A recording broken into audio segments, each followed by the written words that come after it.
4 بچے پیدا ہونے کے بعد بھی مجھے گھر سے باہر نہیں پھینکا گیا۔ اب شیروں کا ذکر کرتے ہیں۔ جب کوئی شیر بوڑھا ہو جاتا ہے تو پھر ایک جوان شیر اس کو مادہ سے دور کر دیتا ہے اور اس مادہ پر قبضہ کر لیتا ہے، یعنی جوان شیر اس کی بیویاں لے لیتا ہے۔ اور پتہ ہے وہ بچوں کے ساتھ کیا کرتا ہے؟ وہ سب کے سب شیروں کو جان سے مار دیتا ہے۔ لہٰذا میرا خیال ہے کہ مذکورہ بالا نظریہ درست نہیں ہے۔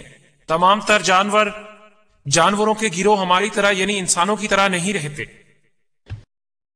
نتیجتاً یہ منکشف ہوتا ہے کہ قرآن میں کئی ایک سائنسی غلطیاں ہیں۔ قرآن محض اپنے دور کے مروجہ سائنس ہی سے مطابقت رکھتا ہے اور اس کی عکاسی کرتا ہے۔ میری مراد 7ویں صدی عیسوی کی سائنس سے ہے۔ ہم یہاں سچ کی تلاش میں آئے ہیں اور میں نے صحیح معلومات آپ لوگوں کو دینے کی کوشش کی ہے۔ اگر آپ اس کو مزید پڑھنا چاہیں تو میری ایک کتاب قرآن، بائبل، تاریخ اور سائنس کی روشنی میں، جو اس دروازے کے باہر خصوصی رعایت کے ساتھ برائے فروخت ہے۔ سچا اور کھرا خدا آپ کی رہنمائی کرے۔ شکریہ۔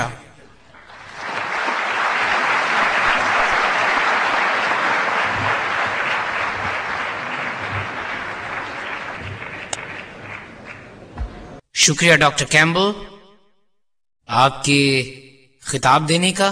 اب میرے بھائی سبیل احمد اگلے مقرر ڈاکٹر ذاکر نائک کا تعارف آپ کے سامنے پیش کریں گے۔ السلام علیکم ورحمۃ اللہ۔ یہ میری خوش قسمتی ہے کہ میں ایک ایسے صاحب علم و حکمت کا تعارف کرا رہا ہوں، ڈاکٹر ذاکر عبد الکریم نائک۔ ان کی عمر 34 سال ہے۔ آپ Islamic research foundation Bombay Hindustan کے صدر ہیں۔ اگرچہ پیشے کے اعتبار سے وہ ڈاکٹر ہیں، ڈاکٹر ذاکر نائک ایک مقرر کے طور پر جانے جاتے ہیں جو اسلامی نقطہ نظر پیش کرنے میں کمال مہارت رکھتے ہیں۔ ڈاکٹر ذاکر نائک اسلام کے بارے میں شکوک و شبہات کو رفع دفع کرتے ہیں۔ وہ دلیل، منطق اور سائنسی حقائق کے حوالے سے قرآن، حدیث اور اسی طرح دوسری مذہبی کتابوں میں پائے گئے شکوک و شبہات اور ابہام کو دور کرتے ہیں۔ وہ اپنے ناقدانہ تجزیوں اور خطابات کے بعد عوام کی طرف سے اٹھائے گئے مشکل ترین سوالات کے جوابات دینے کے لیے بہت پسند کیے جاتے ہیں۔ پچھلے کئی سالوں سے وہ ہندوستان میں بہت سے عوامی خطبات دے چکے ہیں۔ اس کے علاوہ وہ دنیا میں 700 سے زائد لیکچر دے چکے ہیں۔ انہوں نے اسلام اور تقابل ادیان پر کئی کتابیں لکھی ہیں اور اسی طرح دیگر ممالک کے مختلف مذہبی اسکالرز کے ساتھ مل کر متعدد بحث و مباحثوں اور مذہبی مذاکروں میں شرکت فرما چکے ہیں۔ میں یہ اعلان کرنے کی اجازت چاہتا ہوں کہ دونوں مقرروں کی تقریروں کے بعد اور ان کے ایک دوسرے کو جوابی دور کے بعد ہم سوالات و جوابات کا ایک دور شروع کریں گے۔ جو لوگ دیر سے آئے ہیں وہ یاد رکھیں کہ ہم ان کے سوالات مائک پر اور انڈیکس کارڈ پر لیں گے۔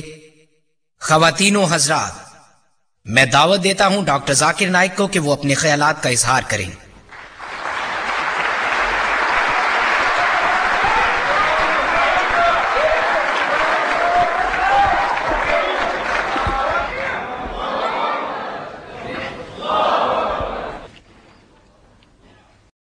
الحمدللہ والصلاة والسلام علی رسول اللہ وعلی آلہ وصحبہ اجمعین، اما بعد۔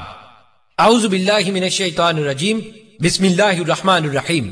سنوریہم آیاتنا فی الآفاق وفی انفسہم حتی یتبین لہم انہ الحق اولم یکفی بربک انہم علی کل شیء شہید۔ بسم اللہ الرحمن الرحیم۔ رب اشرح لی صدری ویسر لی امری واحلل عقدۃ من لسانی یفقہوا قولی۔ محترم ڈاکٹر ولیم کیمبل، ڈاکٹر مذاکر، ڈاکٹر جمال بدوی، بھائی Samuel Naaman, doctor Muhammad Naik, میرے محترم بزرگوں اور میرے پیارے بہنوں اور بھائیوں، سب کو اسلامی طریقے سے میں خوش آمدید کہتا ہوں۔ السلام علیکم ورحمۃ اللہ وبرکاتہ۔ رحمتیں اور برکتیں نازل ہوں اللہ سبحانہ و تعالیٰ کی آپ سب پر۔ عنوان ہے آج کے مذاکرے کا قرآن اور بائبل سائنس کی روشنی میں۔ قرآن مجید حتمی اور آخری آسمانی کتاب ہے جو کہ بھیجی گئی اللہ کے آخری پیغمبر محمد صلی اللہ علیہ وسلم پر۔ کسی بھی کتاب کے لیے اگر اللہ کا کلام ہونے کا دعویٰ کیا جائے تو اس کتاب کو وقت کے امتحان کے معیار پر پورا اترنا چاہیے۔ پرانے زمانوں کا دور وہ معجزوں کا دور تھا۔ الحمدللہ قرآن پاک معجزوں کا معجزہ ہے۔ اور پھر ادب اور شاعری کا دور آیا، اور مسلم اور غیر مسلم مانتے ہیں قرآن پوری زمین پر پایا جانے والا عظیم ادبی شاہکار ہے۔ مگر آج کا دور تو سائنس اور ٹیکنالوجی کا دور ہے، تو آئیے دیکھتے ہیں قرآن کریم جدید سائنس سے ہم آہنگی رکھتا ہے یا کہ نہیں رکھتا۔